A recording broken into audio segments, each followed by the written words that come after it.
My name is Asia Sampson, and today on Baptism Overland, yeah, no, we're not overlanding in this Chevy Cruze. Are you kidding me?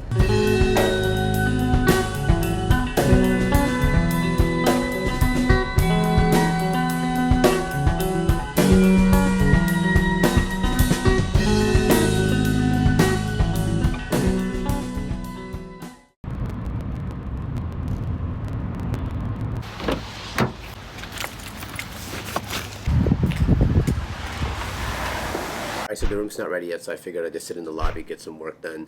You know, it's really weird. I'm riding around in this Chevy Spark, and it feels so strange to me. I'm so used to riding around in the Jeep or in the 4Runner high up, and here I am in this little tiny toy of a car, and it feels so low to the ground. But anyway, this is new, a vlog lifestyle type of video, completely different than the kind of content you see me produce on this channel.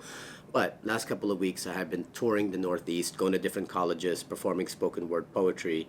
And spoken word poetry is the furthest you can get from the overlanding stuff that I like to do also. However, that's been my bread and butter. That's how I've made my living.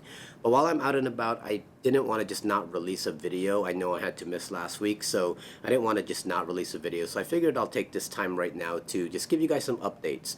Now, if you've been following this channel, then I know that there are a lot of things that you have asked me about in the comments, whether or not I'm still liking some of the stuff that I've done to the Jeep.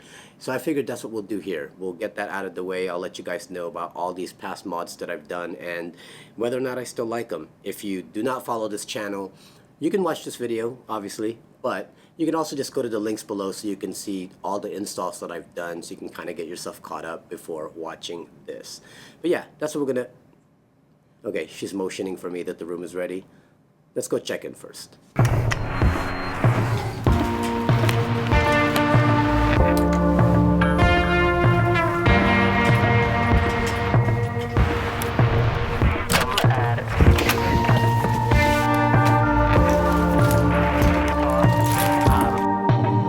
Alright, where were we? Updates. I definitely want to give you guys some updates on the things that I've installed in the rig in the last couple of years, because I know a lot of you have been asking in the comments how things are holding up and how I'm still liking them, or if I've got rid of some of the stuff that I've done. Let's start with lifting tires. That was pretty much the very first major modification I did on the Jeep that pretty much paved the way for all the modifications I did after and helped me build this channel, so I figure it's just fitting to start there. Now, I got steel wheels, and to this day I still do not have any regrets with going steel versus alloy. They're not gonna crack on you. They're super affordable. You're talking less than $100 for a wheel, and on top of that, I really like the look of steel wheels on the Jeep. Now, I probably wouldn't get that on the 4Runner, but for some reason the steel wheels just look so good with the aesthetics of the Jeep. Now, I did pair that up with the Falken Wild Peaks all-terrain tires. Now, my friends like to make fun of me that they're not really 33s like I said in my video, but that's because they were advertised as 33s when I first got the tires, and then when I got them, they were 285s. Just know that they're not really your true 33-inch tires. I still don't think it's a big deal, guys, and I don't know why you keep getting at me for it. I will say, if you're gonna get steel wheels and you're going to get these tires, make sure you take it to a place that balances steel wheels correctly. The very first 6 months that I had these wheel and tire combos, I kept getting a lot of vibrations, and I'm like, why is this happening? So I fixed my geometry, I got it balanced a bunch of times, got it aligned a bunch of times, and I still could not get the vibrations to go away. Then one day I took it to Tire Kingdom, and the guy at Tire Kingdom said, that's because you have steel wheels. You need to take it to someone that can do that balancing correctly, and fortunately, we know how. And $80 later, I drove out of there like, wow, this drives like a dream. The vibrations just went away. They have to do a certain kind of different balancing to it than you normally would with alloy wheels. So just keep that in mind. So I'm editing this video and realized I never even talked about the lift. The lift is the ARB Old Man Emu Heavy Duty 2-inch lift kit. And that lift has treated me so well. Now, I will say that if you plan to get the Old Man Emu Heavy Duty kit, the heavy duty means that they're expecting you to put weight on it. So when I first installed this thing on the Jeep, I didn't have weight on it yet, and that 2 inches turned out to be about 3.5, 4 inches. This Jeep was riding really high. But after I added some weight, then it went down to the true 2-inch lift. Again, heavy duty is gonna make your lift a lot higher if you don't have a lot of weight on the Jeep. Now, I will also say if you plan to add even more weight that will exceed the spring rate of the heavy duty springs, you're gonna wanna upgrade the rear springs to the even heavier duty springs that Old Man Emu offers. I know that for me, it was working fine until I put the rooftop tent and I started to get some sagging in the rear. So I had to get the heavier duty springs just for the rear to lift that thing back up. I did do a video on both, the original install for the Old Man Emu heavy duty lift kit and then the upgrading to the heavier duty springs from Old Man Emu. They're both on my channel. You'll see them in the description below. Now, speaking of fenders, Oedro did send me those really thin fenders that I put on the Jeep recently, and they're okay. Like, I'm not in love. I sort of miss the wideness that the Jeep had with the OEM fenders on there, and now with these thin fenders it just makes my Jeep look really skinny from the front, and I'm not sure I like that look, especially my Jeep looking tall like that with a rooftop tent and a roof rack and all that stuff on the top. It just makes it look really thin and skinny. They do give you better articulation though, I'll tell you that. We've taken it to the trail a few times and I'm getting a lot more articulation than I did with the OEM fenders. I just don't know if I like that skinny look when you're looking at my Jeep straight on. I think I want something wider. I want wider fenders, still the same kind of thinness though, so that way I still get that articulation, but just a little bit wider to give the Jeep a little bit more girth when you're looking at it frontwards. So speaking of exterior modifications, the X-Brite chase light. I still really love that chase light. I mean, every time we go on the trail, that thing gets turned on. I'm getting some flashing ambers. I love it a lot. But like I said in my original video, customer service was not the best. I got tossed around a lot and I thought I'd never have to deal with them again, but one day one of the lights, one of my rear lights just stopped working. Just one. So I know that it wasn't in the wiring because everything else was wired up and was working just fine. A lot of back and forth, but finally they just told me, you know, send us a video and send us, you know, the light back and we will send you a new one. So they did send me one and now it works perfect. It is a great product though. I'll tell you that right now. It's super bright, looks really good in the back of the Jeep, and yeah, I'm still really loving it a lot. Continuing with stuff in the back, the Titan fuel tank. I am still really loving the Titan fuel tank, guys. I mean, I don't have to use jerry cans. I don't have to mount something somewhere. And you know how many times I have filled that thing up, especially during hurricane season.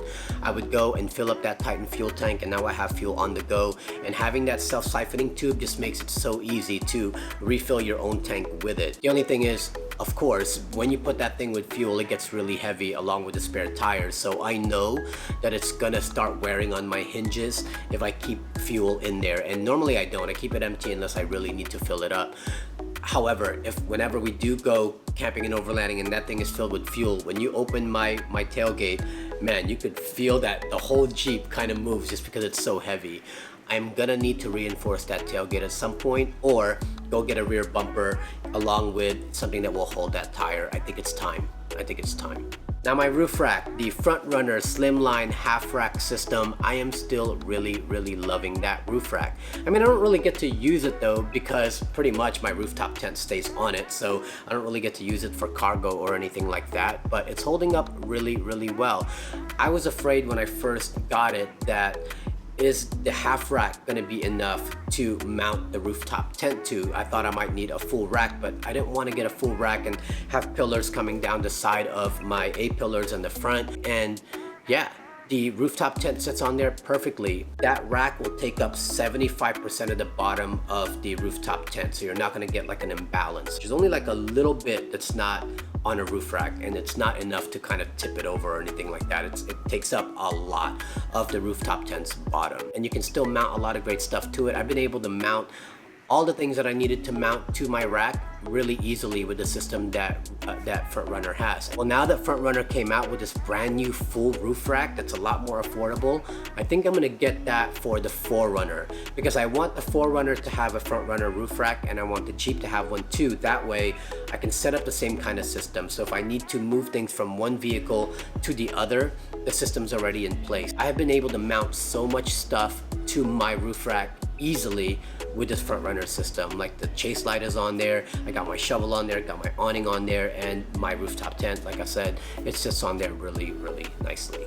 Speaking of rooftop tents, the Free Spirit Recreation Odyssey tent, Listen, to all the haters who say, you know, why spend money on a rooftop tent? Just go ground camping and you're gonna get that and you're not gonna wanna use it anyway and you'll never use it, or you might end up selling it. People sell their rooftop tents all the time because they realize, listen, I love this tent still. In fact, I look forward to camping and overlanding just specifically so I can sleep in this tent. I think it's great. It deploys so fast. You just pop it up and you're in and you're comfortable and you're away from all the elements. I'm not worried anymore about little critters coming into the tent. Free Spirit Recreation, great company. They're such good guys over there. Please make sure you support them because they put out some really good products. In fact, they sent me their Gen 2 Ready light and I still use that to this day too, a lot. And it's a big bulky light, right? But once you get that thing set up at camp, you're pretty much taken care of in the lighting category. I have not needed to buy any other kind of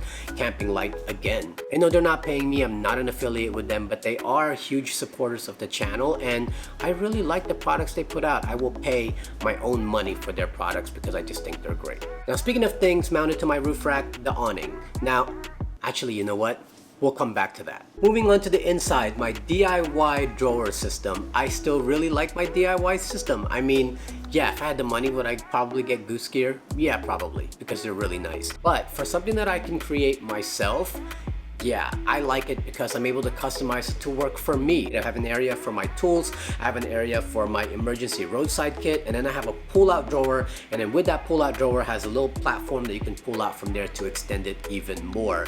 There is some squeaking going on. I don't know where the squeaking is coming from. Some in the back you'll hear like ee, ee, ee, ee, ee. Doesn't bother me. However, when I do ride in my wife's 4Runner and it's so quiet, I'm like, man, that Jeep really is loud. But it's a Jeep, man. It's loud. It's gonna be loud. Now I will say on one of our trips, I had my drawer system pulled out along with that little platform, and a friend of mine took a hot coffee percolator, didn't know it was hot, set it down on that wood, and then when he picked it back up, there was a humongous burn mark on it. He felt really bad about it. Didn't bother me. Good news is, I know a guy who makes amazing wooden products, a family member, and I hit him up and I said, could you make me a cutting board in these specs? And he produced something so awesome. So shout out to Mark Silva for making that for me. Dude, it looks so good. Now I have a cutting board wherever I go. So instead of just a platform that I'm resting stuff on, I now have a cutting board where I can do a lot of food prep and things like that and then put it away. I don't have to worry about bringing a cutting board ever again. Now my DIY pressurized water can, a lot of people keep asking, is it still holding up? Are you still using it? Damn right I'm still using it. It's been a crucial piece of gear. It has held up really, really well. That Scepter can is not gonna bust. Like, I tried to fill it up even more to see if I'm gonna bust it.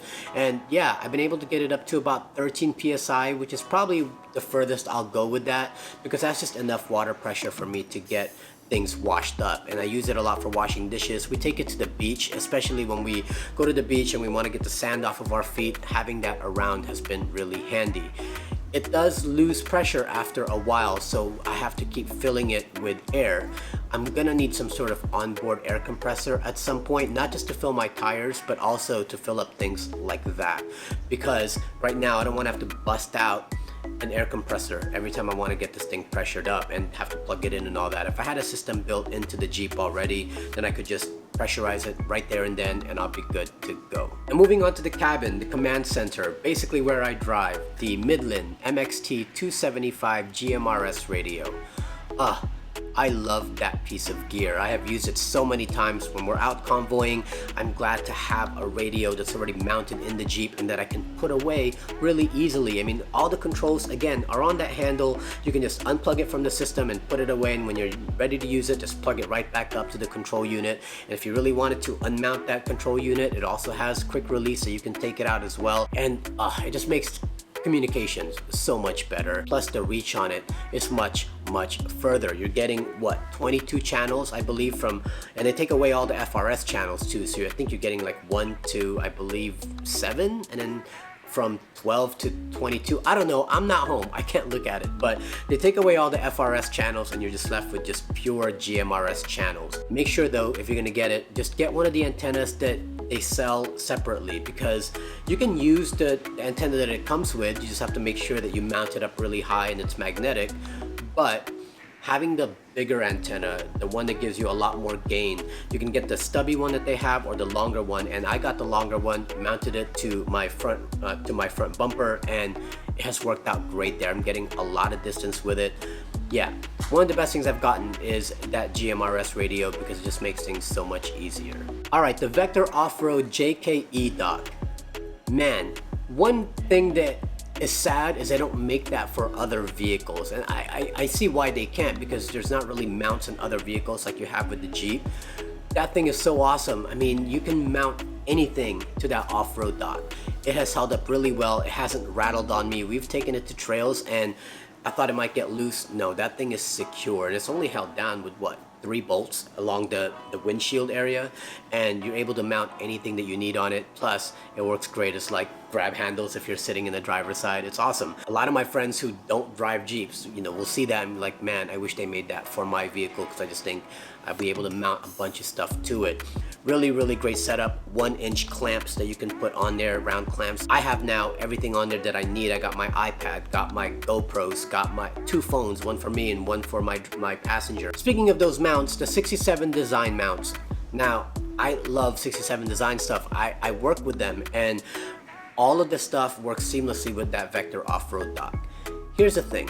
I have a friend of mine who was not very happy with some of the 67 design mounts and arms that he has gotten, the Gen 2 versions. He used to run with the Gen 1s, and I know from experience the Gen 1s were super rigid. The arms would not move, none of the mounts would move, and yet he's saying that on his it would get loose, and he put the iPad on there and it would droop. Now, just because I work with 67 designs does not necessarily mean that I'm going to just be all up on them and they can do no wrong. Like, I want to be subjective on this channel. So I looked at my mounts as well. Now, the Gen 2 arms, they do kind of have a lot more play than the Gen 1 arms did. They have like some sort of looseness to it, and I didn't know if that's so you can kind of move it a little bit and manipulate it, or if that's actually detrimental when you hit the trail. Like, is that gonna just break apart on you and make things sag? So I took it on the trail. I had the elbow arms and then my iPad mounted to that, and then for my phone I put it on the MagMount G3 mount, which is magnetic. So I'm wondering, okay, how will this all hold up? And you know what? It held up really well for me. I went on the trail and not once did my iPad droop. Not once did my phone come flopping off the magnet. I was really trying to be subjective, you guys. No, I put it to the test, and you know what? It passed my test. I didn't even need to use the tool that it comes with to tighten the clamps down. I just hand tightened them and they didn't fall apart on me. And I know that he has reached out to 67 Designs. I'm hoping that they're gonna help him find a solution for it in the event that it is detrimental to when he's driving. Because he said that any little bump, his iPad would just flop, and that didn't happen to me, fortunately, but unfortunately for him it was. So I hope they do get that fixed out for him. Now, another thing that I have put on the Jeep that I have loved and have used every single trip is our IceCo fridge. IceCo makes a great product. It's been a champ. I don't keep it in the vehicle just because I would keep it in the vehicle and it would stay turned off, and then one day I opened it up and there was just a smell. Like, that's what happens if you leave a fridge alone. There's no circulation in there, especially you live in Florida. It gets really humid. So what I did was I just took it out of the Jeep, cleaned it up, made it smell really nice, and then I just keep it plugged into the garage, constantly running. And having it constantly run, I'm able to check, all right, well, how good is this motor? And you know what? It runs 24 hours a day ever since I bought it, and it's still going really well. And then when it's time for us to go on trips, I just plop that right into the back area where I built out a mount for it. I hope you've watched that video because I think it's a great spot to put a fridge. Now we take it on road trips, we take it on grocery trips, we take it everywhere. Really, really look into IceCo because they're very, very affordable, and they make some awesome fridges that will last, especially with the kind of motor and compressor that they have in there. It's gonna work out for you for a really, really long time. And finally, I didn't want to have to go here. The awning. Out of everything that I've gotten for the Jeep, this is the only really, really huge disappointment for me. I bought this awning from Overland Pros. It was their Raptor 200, I believe. It's a 270-degree awning, and it was very affordable. You're talking $400 for a 270-degree awning, so I thought it was a great deal. I saw it previewed on other channels, and I figured, all right, let's give it a try. And it has not worked out because the way the awning has the rail in the back, this is the rail, and then the awning is way too high, and eventually it would just do this and it would droop. Now you have a zipper down here, and every time I would put it back up upright by tightening that awning, it would loosen up again and fall this way every time I hit bumps. And then now when it would rain, there's some holes at the top of that awning also that I don't know how, I guess it's just from branches or whatever. Water gets in, starts to pool at the bottom, and because it's not in line with that zipper, there's no way for it to vent. And then whenever I open that awning, all this water comes out, and now I have mold. And normally I would just call the company and we could resolve it. And first time I emailed the company, their thing to me was, well, you're not putting it away correctly. Just like that. It was almost condescending in the sense of like, you're not folding it up right. I'm like, I've watched your video 20,000 times and I did it exactly how you guys are telling me to do it. And they're like, well, we just know from experience there's a lot of people that are not folding it up correctly and that's their problem, but once they fix that, then it's okay. I go, well, I've tried that. You know, and they said, well, we need to show you, maybe if you lived around here, then I can show you how to put it away. If you need to give instructions and have to tell people they're not putting it away correctly because the margin of error is that slim, I don't think that's the product you want. You want a product that has that kind of margin of error that even if you mess up, it's not going to completely be off on you, right? So you want something that even if you mess up a little bit, because everybody uses their stuff very differently, and you might fold it away differently, and you're telling me that I have to fold it exactly that way, and even when I do it that way, it still doesn't hold. And I realized that the issue was the buckles that it comes with. They're plastic buckles. You roll it up and then you tighten it with these buckles, but then those buckles loosen. So then their next solution to me was, all right, well, we'll send you some new buckles then. So they sent me new buckles, I replaced it, still doesn't. So I don't know what they're talking about. I'm probably gonna do a more in-depth review on this, you guys. I'm not gonna take up this video to talk about this thing because I'd rather be at home and show you guys the issue. So just stay tuned for that. I don't like calling people out. Like, I don't want to be a channel where I'm calling out a company, especially when everyone's just trying to make a living and everyone wants to make good products, right? But if something's not working, yeah, it wasn't an expensive awning, but that's still $400. I gotta just put that towards another kind of awning that I know would last me. So I will show you guys what I'm going through with that awning. But right now, I'm not loving it. Like, now it's moldy, now it's crooked. I don't even get to use it when we go camping anymore. I don't mind the fact that it's not freestanding. I knew when I got the awning that it's not gonna be freestanding. I'm gonna be opening it, I'm gonna have to put down some poles. I didn't mind all that. I also knew that the size wasn't gonna be as wide as some of the bigger awnings that you can get. I was able to give all that up to save some money and buy a $400 270-degree awning with poles and something that's not so wide. But if it doesn't even function properly and can't mount back up correctly and it keeps sagging on me every time I try to put it up right, we have a little bit of an issue, and that deserves its own video. So we're gonna talk about that another time.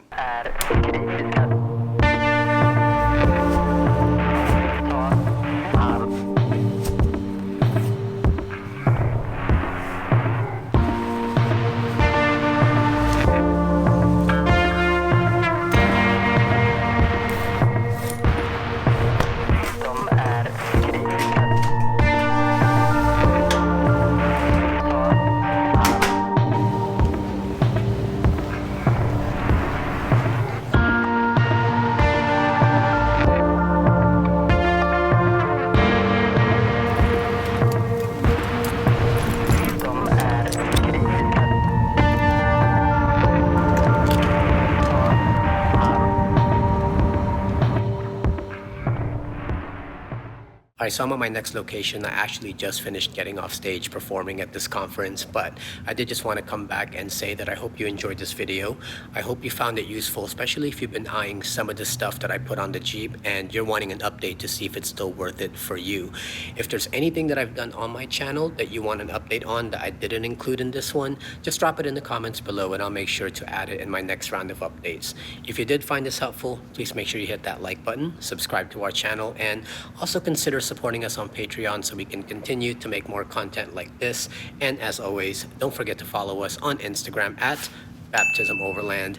My name is Asia Sampson, and I will see you next time.